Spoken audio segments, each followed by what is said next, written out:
Menurut beberapa pendapat ulama, tetapi yang paling sahih dan itu adalah jumhur, bahwa Nabi Muhammad sallallahu alaihi wasallam dilahirkan pada hari Senin tanggal 12 Rabiul Awal tahun pertama dari tahun gajah, atau dilahirkan pada tahun 500 April, bulan April 571 Hijriah.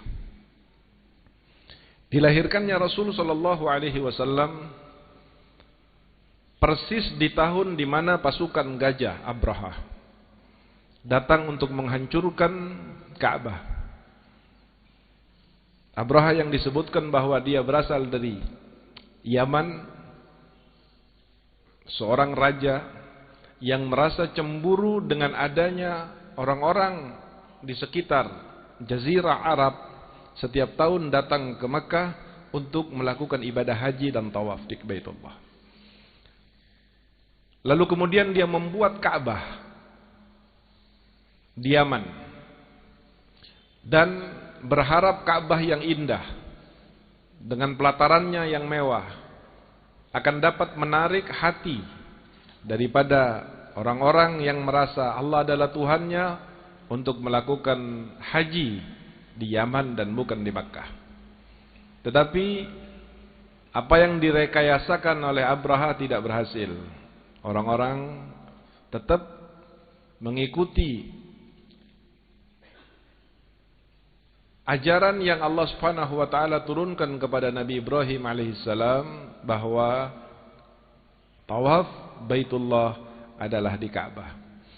Akhirnya dia dengan kemarahan dan kekecewaannya datang membawa pasukan untuk menghancurkan Ka'bah.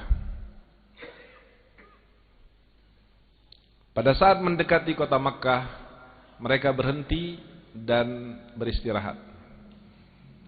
Lalu Abraham menyuruh seseorang pasukannya untuk memanggil siapa pemimpin di kota Makkah untuk menghadap kepada Abraha.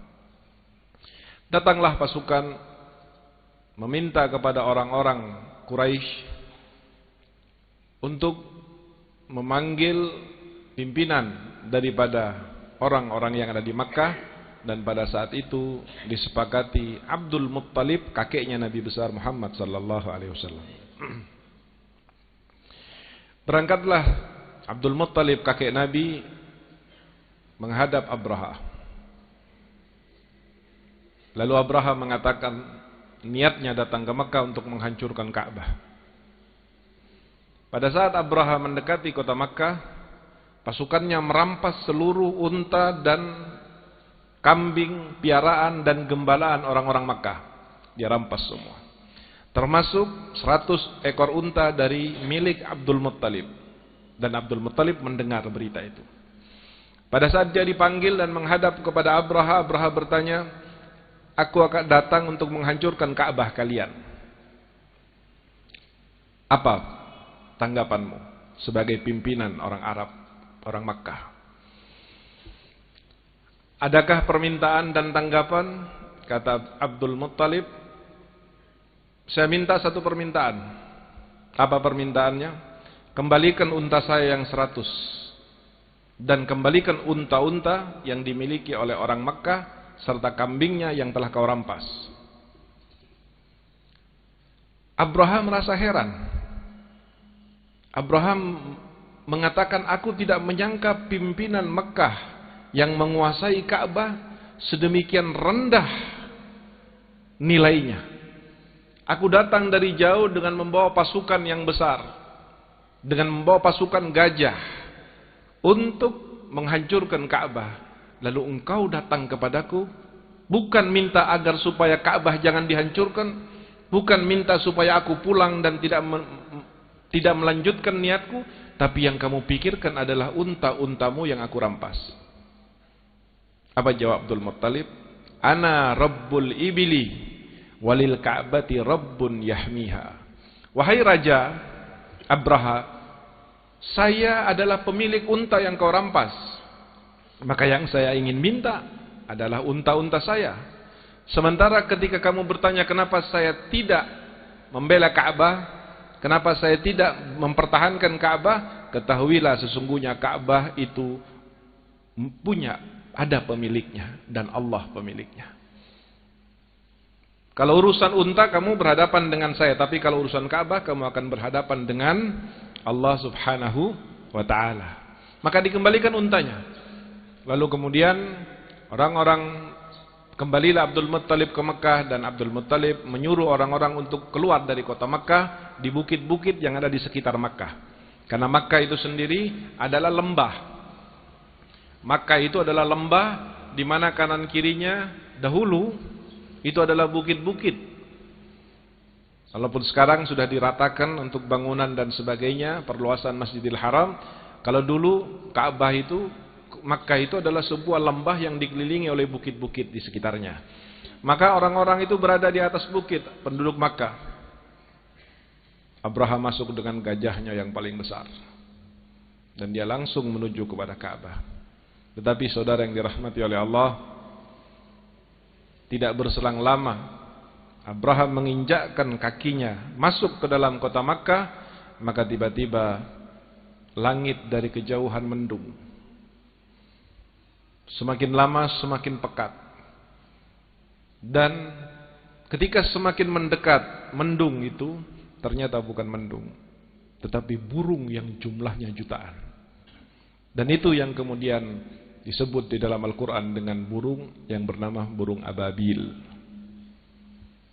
Siapa burung itu? Burung itu adalah malaikatnya Allah Subhanahu wa ta'ala, yang diwujudkan oleh Allah dalam bentuk burung. Allah mendengar apa yang dikatakan oleh Abdul Muttalib, walil ka'bati rabbun yahmiha, dan Ka'bah memiliki pemilik yang akan menjaga Ka'bah tersebut. Dan Allah membuktikan dengan mengirimkan burung ababil.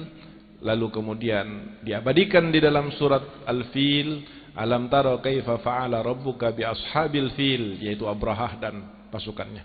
Tidakkah engkau melihat, wahai Nabi Muhammad, bagaimana Allah bersikap terhadap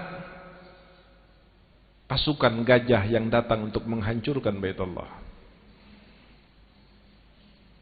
Alam yaj'al kaidahum fi tadlil.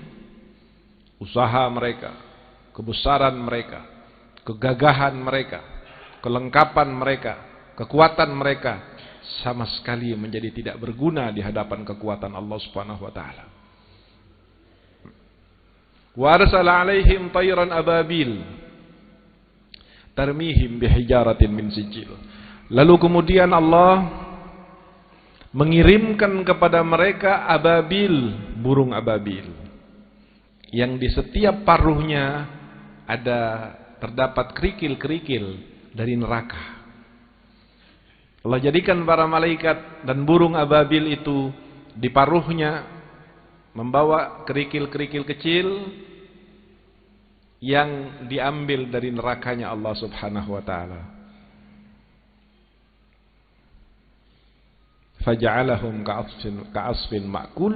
Maka kemudian tidak berlangsung lama terlihat pasukan yang gagah, pasukan yang kuat, pasukan yang lengkap, pasukan yang hebat, bahkan dengan gajah yang belum pernah ada pasukan sebelumnya masuk ke kota Mekah, dan bahkan belum pernah ada orang Mekah yang melihat gajah sebelumnya.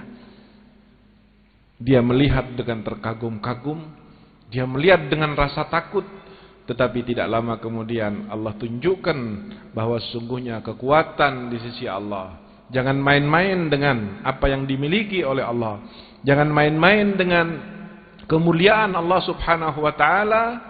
Kemudian setiap burung yang di paruhnya memegang hajar, kerikil dari neraka itu dilepaskan, tidak mengenai seseorang dari pasukannya ataupun dari kendaraan gajah dan kudanya, terkecuali batu itu menembus dari mulai kepalanya sampai masuk ke dalam tanah, sehingga badan mereka lobang-lobang dan kering.